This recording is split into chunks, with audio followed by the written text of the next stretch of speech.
मित्रांनो, आपल्या चॅनलवर आपण आतापर्यंत 17 भाग रेल्वेवर केले आहेत आणि प्रत्येक भागावर तुमच्या हजारो कमेंट येत आहेत। कालच्या खासदार यांच्या 12 जूनच्या बैठकीच्या व्हिडिओवर शेकडो कमेंट आल्या आहेत आणि तुम्ही व्हिडिओ अर्धा बनवला। बरोबर आहे, व्हिडिओ अर्धाच होता आणि त्यात आपण फक्त नांदेड आणि परभणी बद्दल बोललोय। आपल्या जालना, छत्रपती संभाजीनगर, बीड, लातूर हे जे भाग आहेत त्याबद्दल आपण माहिती दिली नव्हती। अनेकांची कमेंट्स मध्ये मागणी आहे आपल्या भागाला रेल्वे कधी मिळणार, खूप छान रिप्लाय आहेत। आज मी तुम्हाला सांगणार आहे मराठवाड्यातील 21 प्रस्तावित रेल्वे मार्ग, हो 21 मार्ग जे जर मंजूर झाले ना तर मराठवाडा, विदर्भ, उत्तर महाराष्ट्राचा नकाशाच बदलून जाईल। व्हिडिओ थोडा मोठा होईल पण खूप महत्त्वाचा आहे। प्रत्येकाने हा व्हिडिओ शेअर नक्की करा आणि पूर्ण व्हिडिओ नक्की बघा। नमस्कार, मी आपला सर्वांचा मित्र अक्षय दाटे आणि आपण बघतायत सत्य पे सत्ता। प्रश्न तुमचे, आवाज आमचा। अनेकांचे काल प्रश्न होते की सर तुम्ही अर्धा व्हिडिओ बनवलाय, आपल्या जालना आणि छत्रपती संभाजीनगरची माहिती द्या। तर सुरुवात करूया छत्रपती संभाजीनगर पासून। मराठवाड्याची राजधानी पण रेल्वे कनेक्टिव्हिटीच्या बाबतीत अजूनही मागेच। पहिला प्रस्ताव आहे छत्रपती संभाजीनगर ते चाळीसगाव मार्गे कन्नड हा मार्ग उत्तर महाराष्ट्राला थेट मराठवाड्याशी जोडणारा। दुसरा प्रस्ताव खूप महत्त्वाचा आहे, छत्रपती संभाजीनगर ते धाराशिव मार्गे कोणते कोणते आहेत? बिडकीन, पैठण, शहागड, गेवराई, बीड, मांजरसुंबा, वाशी, येरमाळा, येडशी तब्बल 11 स्थानके एकाच मार्गावर येणार आहेत आणि बीड जिल्हा जो आजपर्यंत रेल्वे पासून वंचित आहे त्याला पहिल्यांदाच थेट कनेक्शन मिळेल। तिसरा प्रस्ताव आहे छत्रपती संभाजीनगर ते पुणे मार्ग। या मार्गावर आहेत गंगापूर, नेवासा, शनी शिंगणापूर, अहिल्यानगर आणि शिरूर। शनी शिंगणापूरला लाखो भाविक येतात पण रेल्वे नाही। हा मार्ग धार्मिक पर्यटनाला नवी उंची देईल आणि आता येतो उत्तर महाराष्ट्र आणि जालना कॉरिडॉर कडे। खरं तर एक महत्त्वाचा मार्ग आहे रोटेगाव ते कोपरगाव, हा मार्ग खूप महत्त्वाचा आहे।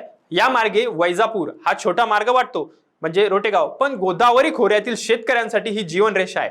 रोटेगाव ते कोपरगाव हा फक्त 22 किलोमीटरचा मार्ग आहे, पण या 22 किलोमीटरची ताकद एवढी मोठी आहे हे ऐकलं ना तर तुम्ही शॉक होशाल। हा प्रस्ताव काही नवीन नाहीये, तब्बल 2002 च्या रेल्वे बजेटमध्ये सुद्धा हा मंजूर झाला होता। RITES कंपनीने सर्वे सुद्धा केलाय, DPR तयार झालाय, सर्व तांत्रिक प्रश्नांची उत्तरे दिली गेली आहेत, पण पुढे काहीच झालं नाही कारण अधिकारी सर्व आंध्राचे आणि आपले भ्रष्ट नेते। आज 2026 उजाडले, अजूनही हा मार्ग फक्त कागदावर घोटाळतोय, इकडून तिकडे फाईल मध्ये जातोय। आता विचार करा, आंध्र प्रदेशातून शिर्डीला येणाऱ्या लाखो भाविकांना आज 165 किलोमीटर जास्त प्रवास करावा लागतोय आणि 2.5 तास जास्त वेळ जातो। रोटेगाव कोपरगाव हे फक्त 22 किलोमीटर जर जोडले ना तर सगळं वाचेल। शिवाय शिर्डीवरून संगमनेर, पुणे हा नवीन मार्गही तयार होईल, म्हणजे दक्षिण रेल्वेला पुण्याशी जोडण्यासाठी दौंड नंतर दुसरा पर्यायी मार्ग मिळेल। रोटेगाव MIDCचा औद्योगिक विकास होईल, रोटेगावला जंक्शन स्टेशनचा दर्जा मिळेल। खरं तर रामचंद्र पिल्दे यासारखे जे कार्यकर्ते आहेत ती गेली अनेक वर्ष या मागणीसाठी रेल्वे बोर्ड असेल, DRM नांदेड असेल, खासदारांकडे पाठपुरावा करत आहेत, त्याच्यावर आंदोलन करत आहेत, आवाज उठवत आहेत। सरकारने फक्त 50% खर्चाच्या मॉडेलवर हा प्रस्ताव जरी मंजूर केला ना, एवढीच त्यांची मागणी आहे आणि खूप चांगलं काम पिल्दे करत आहेत। त्यांच्या कमेंट सुद्धा आपल्या युट्यूबच्या कमेंट मध्ये आलेल्या आहेत। 50% खर्चाच्या मॉडेलवर हा प्रस्ताव मंजूर करावा एवढीच त्यांची मागणी आहे। खरं तर पिल्दे यांच्या कौतुक आहे की त्यांची इच्छाशक्ती खूप मोठी आहे, परंतु राजकीय इच्छाशक्ती खूप कमी आहे। खासदार भुमरे साहेबांनी ही मागणी मांडावी असे आम्ही संभाजीनगरकर म्हणून खासदार साहेबांना विनंती करतो। दुसरा महत्त्वाचा मार्ग आहे शहागड, अंबड, जालना ते खामगाव। खरं तर या मार्गावर आहे देऊळगाव राजा, चिखली आणि बुलढाणा। हा मार्ग मराठवाडा आणि विदर्भाला जोडणारा ऐतिहासिक मार्ग ठरणार आहे आणि माझ्या मते सर्वात रोमांचक प्रस्ताव म्हणजे जालना ते जळगाव, हो, कारण याच्यात आहे राजूर, भोकरदन, सिल्लोड, अजिंठा, फरदापूर आणि पहूर। खरं तर अजिंठा लेणी जी युनेस्को वर्ल्ड हेरिटेज साइट आहे तिथे रेल्वे पोहोचली तर जगभरातून पर्यटक तिथे येतील। हा फक्त रेल्वे मार्ग नाहीये, हा एक पर्यटन महामार्ग होऊ शकतो, यासाठी हा रेल्वे व्हायला पाहिजे। मराठवाड्याच्या आतील भागाकडे पाहिलं तर मानवत रोड ते परळी वैजनाथ मार्गे पाथरी आणि सोनपेठ हा प्रस्ताव आहे। पाथरी म्हणजे साईबाबांची जी जन्मस्थान म्हटले जाते, जिथे ते आले होते, प्रकटभूमी आहे, तिथे रेल्वे नसावी ही खरंच लाजिरवाणी आहे। घाट नांदूर ते श्रीगोंदा मार्गे अंबेजोगाई, केज, नेकनूर, मांजरसुंबा, पाटोदा, जामखेड आणि माही जळगाव हा मार्ग जर बीड जिल्ह्याला चारही बाजूनी जोडेल आणि खूप महत्त्वाचा आहे मानवत रोड ते परळी वैजनाथ आणि घाट नांदूर ते श्रीगोंदा हे दोन्ही मार्ग जर एकत्र आले तर मराठवाड्याचे संपूर्ण रेल्वे जाळं तयार होईल। नांदेड ते लातूर विभागाकडे वळूया। काल अनेकांच्या लातूरवर कमेंट होत्या. नांदेड आणि लातूर या दोन महत्वाच्या शहरांना जोडेल असा हा लातूर रोड ते बोधन मार्गे जळकोट, मुखेड, नरसी आणि बिलोली हा मार्ग महाराष्ट्र आणि तेलंगणा सीमेवरील भागाला कनेक्टिव्हिटी देईल. पानगाव ते कलबुर्गी मार्गे लातूर, औसा, निलंगा, कासार आणि शिरसी हा मार्ग लातूर जिल्ह्याला कर्नाटकशी जोडेल. म्हणजे खूप मोठा व्यापारी आणि रोजगाराच्या नवीन संधी या भागाला उघडतील असं आम्हाला वाटतं. त्यानंतर आपण जर बघितलं तर नांदेड ते बिदर मार्गे नायगाव, नरसी, देगलूर आणि औराद हा मार्ग ऐतिहासिक बिदरला महाराष्ट्राच्या रेल्वे नकाशावर घट्टपणे जोडले जाईल.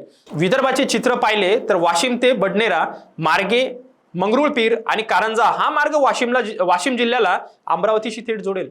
वाशिम ते किनवट मार्गे पुसद, धनोडा आणि माहूर म्हणजे रेणुका मातेचे पवित्र स्थान. तिथे रेल्वे जर पोहोचणे हे लाखो भाविकांचे स्वप्न आहे आणि आज ते स्वप्न पूर्ण होऊ शकतं. यवतमाळ ते आदिलाबाद मार्गे घाटंजी, पारवा, उनकेश्वर, मांडवी आणि पिंपळगाव. उनकेश्वर हे निसर्गरम्य ठिकाण, तिथे रेल्वे आली तर पर्यटन फुलेल. यवतमाळ ते धामणगाव मार्गे बाबुळगाव हा छोटा पण विदर्भाच्या मध्य भागातील महत्वाचा दुवा आहे. पुलगाव ते आर्वी ते वरुड मार्गे तळेगाव आणि आष्टी हा मार्ग वर्धा जिल्ह्यातील दुर्लक्षित भागाला मुख्य प्रवाहात आणेल. असे हे विदर्भातील खूप सुंदर पद्धतीचे मार्ग आहेत. त्याच पद्धतीने आदिलाबाद आणि गडचिरोलीच्या सीमा भागाबद्दल बोलायचं तर आदिलाबाद ते कोरपना मार्गे गडचांदूर, राजुरा आणि माणिकगड हा मार्ग कोळसा आणि खाणीच्या प्रदेशाला रेल्वेशी जोडेल. उद्योगधंद्यासाठी मोठी संधी निर्माण होऊ शकते. खरं तर गडचिरोली ते मूल मार्गे सावली, चांदा फोर्ट वरून उत्तर आणि दक्षिण भारताशी कनेक्टिव्हिटी मिळेल. नक्षलग्रस्त भागात जर विकास केला, विकासाचा मार्ग खुला झाला तर खूप मोठी परिवर्तन होऊ शकेल. आणि देसाईगंज, वडसा ते आहेरी मार्गे आरमोरी, गडचिरोली, चारमोशी, आष्टी आणि आल्लापल्ली गडचिरोली सारख्या आदिवासी जिल्ह्याला रेल्वे म्हणजे केवळ प्रवास नाही तर शिक्षण, आरोग्य, रोजगाराची दारे उघडे होऊ शकतात. आणि शेवटचा प्रस्ताव आहे वाशिम ते भोकरदन मार्गे रिसोड, मेहकर, जाफराबाद आणि चिखली हा मार्ग वाशिम आणि बुलढाणा, जालना या 3 जिल्ह्यांना एकाच जागेत गुंफेल. मित्रांनो, हे फक्त रेल्वेचे प्रस्ताव नाहीयेत, हे आपल्या भागाच्या विकासाचे, आपल्या मुलांच्या भविष्याचे प्रश्न आहेत. खरं तर मराठवाडा, विदर्भ आणि उत्तर महाराष्ट्रातील कोट्यावधी लोक दशकानुदशके रेल्वेची वाट पाहत आहेत. आपल्या नेत्यांनी आणि सरकारने या प्रस्तावांना गांभीर्याने घेऊन केंद्राकडे पाठपुरावा करणे अत्यंत आवश्यक आहे.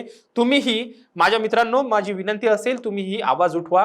तुम्ही आवाज उठवताच आहेत, त्याबद्दल खरंच मनापासून कौतुक. पण शेअर करा आणि तुमच्या आमदार, खासदारांना हे प्रश्न आता तुम्ही विचारले पाहिजेत की माझ्या भागाची रेल्वे कधी येणार आहे आणि यासाठी तुम्ही काय करणार आहात. कारण ह्या भागासाठी आपण कितीही आवाज उठवला तरी खासदार हा आवाज उठवू शकतो, कारण हा केंद्राकडे, रेल्वे मार्ग हा केंद्राकडे आहे. त्यासाठी तुमच्या खासदाराला तुम्ही भांडा, त्याला प्रश्न विचारा आणि त्याला पत्र द्या. त्याला जोपर्यंत तुम्ही त्याला कळवणार नाही की तुमच्या भागाचा विकास रेल्वेचा कोटा अडलाय, कोणते प्रश्न प्रलंबित आहेत, तोपर्यंत त्यांनाही समजणार नाही. कारण आपले खासदार खूप व्यस्त असतात.